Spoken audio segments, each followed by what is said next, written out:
तो हाथरस मामले को लेकर आज तक की बड़ी कवरेज लगातार जारी है। 14 सितंबर को ये घटना हुई और उसके बाद आज यानी कि 9 अक्टूबर 25 दिन बीत जाने के बाद कहां तक पहुंचा है पूरा मामला। बता दें कि 40 लोगों से फिलहाल पूछताछ की जा रही है। एसआईटी वहीं पर मौजूद है। इस बीच एक कश्मीरी का वीडियो भी आया है जो कि आज तक के कैमरे में कैद हुआ है। कल एक और वीडियो आया था घटनास्थल का जिसमें 4 हंसियां मिली थी, उसको लेकर भी लगातार जांच हो रही है। पुलिस कह रही है कि यह भी एक बहुत बड़ा सबूत हो सकता है। और इस सबके बीच आज तक ने दोनों ही परिवारों से बातचीत की, दोनों परिवारों का पक्ष जानने की कोशिश की। सवाल सबसे बड़ा ये कि परिवार कह रहा है न्याय चाहिए, लेकिन आरोपी परिवार भी न्याय मांग रहा है। जितेंद्र बहादुर सिंह इस वक्त हमारे साथ जुड़ चुके हैं। जितेंद्र, क्या माहौल, जांच, आरोप और इस बीच डर, किस तरह का माहौल है अभी गांव में?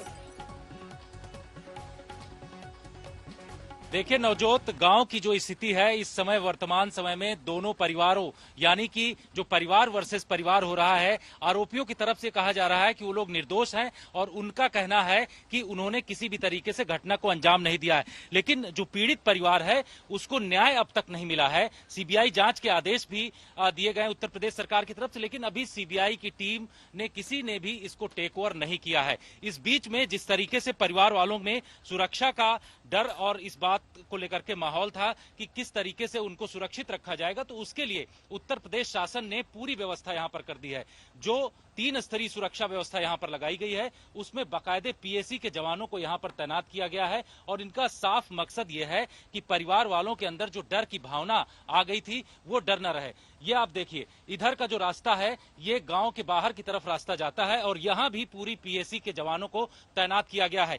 इनका साफ ये मकसद है कि जो परिवार लगातार ये मांग कर रहे थे कि उनको सुरक्षा नहीं मिल रही है, उनको सुरक्षा मुहैया कराई जानी चाहिए, तो इस तरीके की व्यवस्था उत्तर प्रदेश शासन ने किया है। लेकिन जहां तक परिवार की बात यह है कि उनको न्याय चाहिए, न्याय अभी तक उनको नहीं मिला है और उसके लिए लगातार वो लोग लड़ाई लड़ रहे हैं। उनका ये कहना है कि न्यायिक जांच यानी कि सुप्रीम कोर्ट के जज के अंडर में इस पूरे मामले की छानबीन होनी चाहिए, जांच होनी चाहिए, उसके बाद ही उनको न्याय मिलेगा। तो इन तमाम चीजों को लेकर के परिवार गुहार लगा रहा है। वहीं शासन और प्रशासन इस बात को लेकर के छानबीन कर रहा है कि आखिर 14 तारीख को जो घटना हुई थी उसमें किस तरीके से कौन कौन से आस पड़ोस के लोग हैं जिनके पास जानकारी है। एसआईटी उसकी छानबीन कर रहा है और ऐसे 40 लोगों को पूछताछ के लिए एसआईटी की तरफ से बुलाया गया है। ये कहा जा रहा है कि वो लोग ऐसे लोग हैं जो कि उस दिन 14 तारीख की घटना के समय मौजूद थे और दूसरे वो लोग हैं जो कि अंत्येष्टि हुई थी और जिसमें परिवार वालों को शामिल नहीं किया गया था पीड़िता की अंत्येष्टि के समय में। वैसे लोगों का एक वीडियो बना था और उन लोगों से भी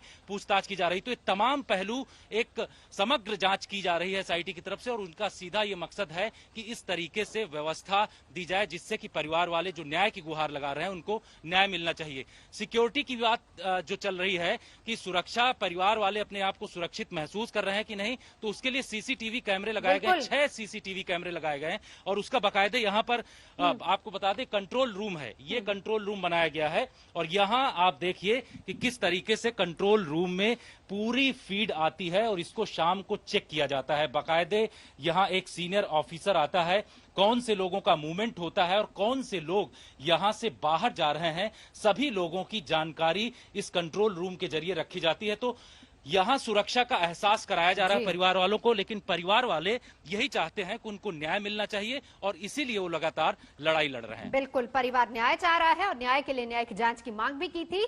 सीबीआई जांच के बारे में भी बात हो रही थी, लेकिन कहां है सीबीआई, कहां है एजेंसी, इसको लेकर फिलहाल कोई खबर नहीं है। आशुतोष भी इस वक्त हमारे साथ मौजूद हैं। न्याय चाहिए, न्याय दोनों ही पक्षों को चाहिए। दोषी पीड़ित दोनों अब न्याय मांग रहे हैं। एक चाह रहा है न्यायिक जांच, एक चाह रहा है सीबीआई जांच। इस बीच एसआईटी की जांच का दायरा बढ़ाया गया, 40 लोगों से सवाल जवाब हो रहे हैं। आशुतोष,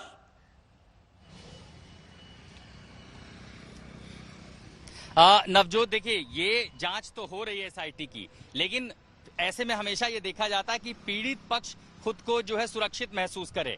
इसमें कोई शक नहीं है कि प्रशासन ने, और जाहिर है इसमें चूंकि अदालत ने भी इंटरवीन किया, अदालत ने भी फटकार लगाया और कहा कि उनको सुरक्षा सुनिश्चित हो। आपने जो तस्वीरें जितेंद्र बहादुर ने दिखाई कि गांव में वहां सीसीटीवी कैमरे तमाम लगा दिए हैं। गांव से जैसे ही बाहर, यही वो जगह है जहां पर लाठीचार्ज भी हुआ था, जब कई सारे पॉलिटिकल पार्टी के कार्यकर्ता, उनके नेता आने लगे थे, नारेबाजी हो रही थी। ये इलाका तो पूरा बिल्कुल किसी किले की तरह। ये पहला बैरिकेड आप देख लीजिए, यहाँ पुलिस के जवान तैनात हैं। वहां दूर अगर आपको कोने पे आपको ले चलने की कोशिश करता हूँ, देखिए वहां भी पुलिस वाले थाने तैनात होंगे, फायर ब्रिगेड से लेकर के। और ये पूरा जो स्ट्रेच है 5 से 700 मीटर का, यहाँ आपको बड़ी तैनाती देखेगी। यानी 360 डिग्री में इस पूरे गांव को, बुलगड़ी गांव जो है वो किसी किले से कम नहीं है। और ये इसलिए बनाया गया है ताकि पीड़ित परिवार को असुरक्षा की भावना ना आए। लेकिन सबसे बड़ी जो लड़ाई है वो इंसाफ को लेकर के है कि जल्दी से जांच पूरी हो, आरोपियों को सख्त सजा मिले।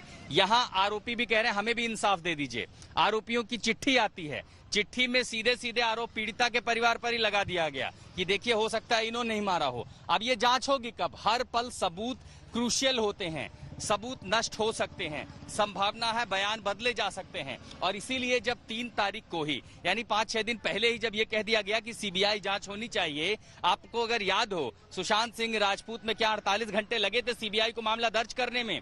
यहाँ इतना समय लगने के बाद भी अब तक सीबीआई जांच शुरू क्यों नहीं हुई? एक प्रीमियर एजेंसी पर लाख राजनीतिक सवाल उठ जाएं, लेकिन उसकी जांच का तरीका अलग होता है। सीबीआई जांच करती है, सबूतों की तह तक पहुंचती है, मौका वारदात तक पहुंचती है, उसके पास अपनी एक फॉरेंसिक टीम होती है, वो एक तकनीकी सर्वेक्षण करती है, विश्लेषण करती है और तब सच तक पहुंचती है। तो अगर दोनों परिवार इंसाफ मांग रहा है तो जांच कौन करेगा? जांच करेगी सीबीआई, क्योंकि आदेश उसी के हुए थे। एसआईटी जो जांच कर रही है, एसआईटी कौन? एसआईटी मतलब उत्तर प्रदेश पुलिस। वही उत्तर प्रदेश पुलिस जिस पर ढीलमुल रवैया अपनाने का आरोप था, वही पुलिस जिसकी तस्वीरें देखी आधी रात को उस बेटी का शव जलाते हुए। इन आरोपों में आखिर न्याय संगत कहां होगा? इसीलिए परिवार का जो चिंता है वो कहीं ना कहीं एक तरह से वाजिब लगती है। लेकिन आरोपी कहते हैं हमेशा प्रिंसिपल ऑफ जस्टिस में आरोपियों को भी अपना पक्ष रखने का हक है।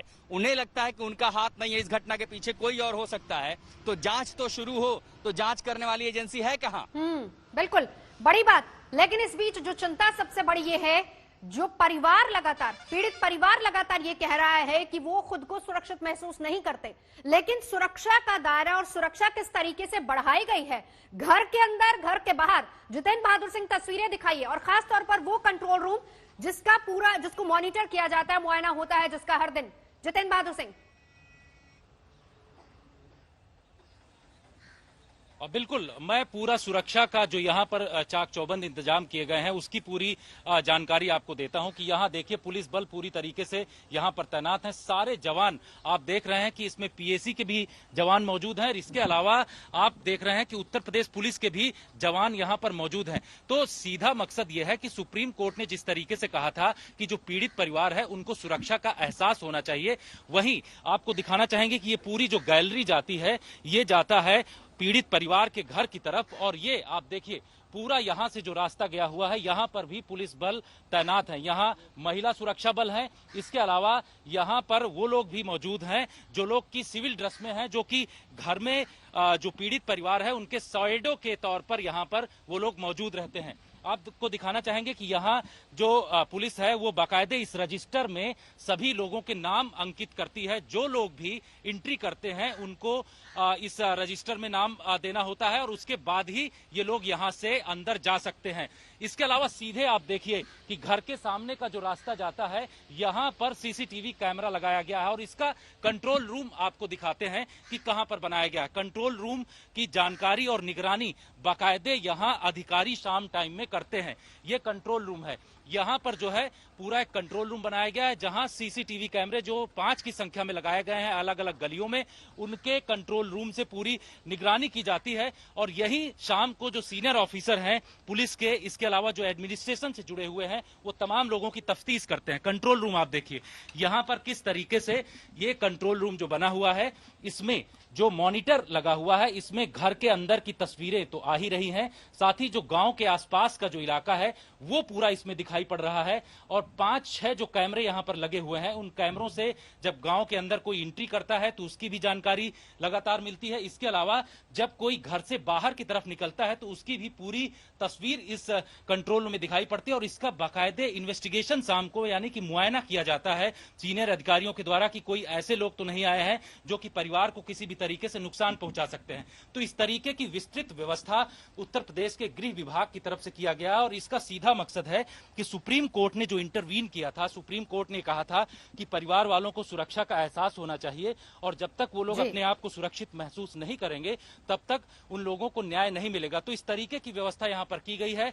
बाकायदे 3 स्तरीय सुरक्षा व्यवस्था है नवजोत यहाँ पर। और गांव के बाहर पीएसी लगाई गई है, घर के अंदर यहाँ पर पुलिस बल तैनात किए गए हैं और जो परिवार वाले हैं उनको बाकायदे बॉडीगार्ड दिए गए हैं, यानी कि दो लोग हर एक शख्स के साथ जाते हैं जब भी उनका कोई मूवमेंट होता है।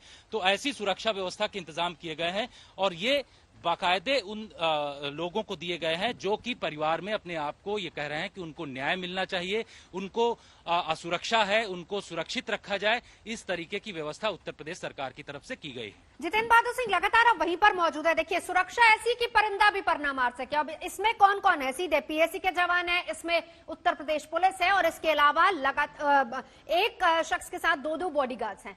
परिवार से भी आपकी बात हो रही होगी। इन सब के बाद क्या कह रहा है परिवार?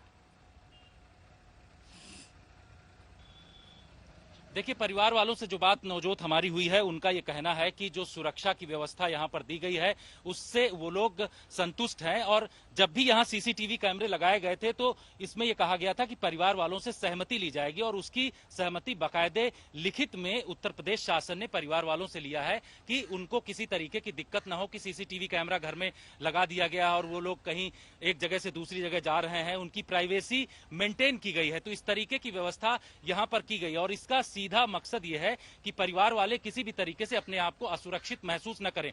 दूसरा, कुछ लोग ऐसे उस बीच में आ गए थे जो हमारे सूत्रों ने बताया है कि घर में आकर के परिवार वालों को ट्यूटिंग कर रहे थे, यानी कि उनको बहुत सारी चीजें ऐसी बता रहे थे कि तुमको क्या बोलना है। तो इस पर भी नजर पुलिस यहां पर रख रही है क्योंकि पीड़ित परिवार को किसी भी तरीके से कोई भी दिक्कत ना हो, उन तमाम चीजों को लेकर के पुलिस नजर रख रही है। और यही वजह है कि परिवार में जहां जहां वो लोग अपने आप को असुरक्षित महसूस कर रहे थे, चाहे छत के ऊपर हो, वहां पर पुलिस ने को तैनात किया गया है। इसके अलावा जो घर के आसपास या गांव की जो पूरा इलाका है, उस पूरे इलाके में पुलिस बल को तैनात किया गया है। इसमें सबसे बड़ी बात यह है कि उनको ये लग रहा था कि पंचायतें जो हो रही हैं अलग अलग गांवों में, उसकी वजह से उनको दिक्कत हो सकती है क्योंकि सवर्ण बनाम दलित होने की संभावना उन लोगों को दिखाई पड़ रही थी और इस वजह से जब उनको खबर इस तरीके की लगती थी तो वो पुलिस से जाकर के कई बार शिकायत उन्होंने भी किया है। तो इस वजह से पुलिस ने हर एक जगह व्यवस्था कर दी है। इसके अलावा ये बताया जा रहा है कि अब परिवार वाले जो हमारी उनसे बातचीत हुई वो कह रहे हैं कि हम लोगों को किसी भी तरीके की दिक्कत नहीं है अभी और वो लोग अपने आप को सुरक्षित इस वक्त महसूस कर रहे हैं। चलिए, सुरक्षा एक तरफ, संतुष्ट है परिवार, लेकिन आशुतोष बड़ी बात, अब न्याय की बारी है। एसआईटी ने जांच का दायरा बढ़ा दिया लेकिन न्याय दोनों पक्ष मांग रहे हैं, जिसको लेकर लगातार हम सवाल भी कर रहे हैं। अब जैसे जैसे मामला डिले होता जाएगा, जिसका जिक्र आपने भी किया, उस हिसाब से अगर देखा जाए तो बहुत सारे ऐसे सबूत हैं वो भी नष्ट होते जाएंगे। अब न्याय की बात आती जिसको लेकर सवाल निशान है।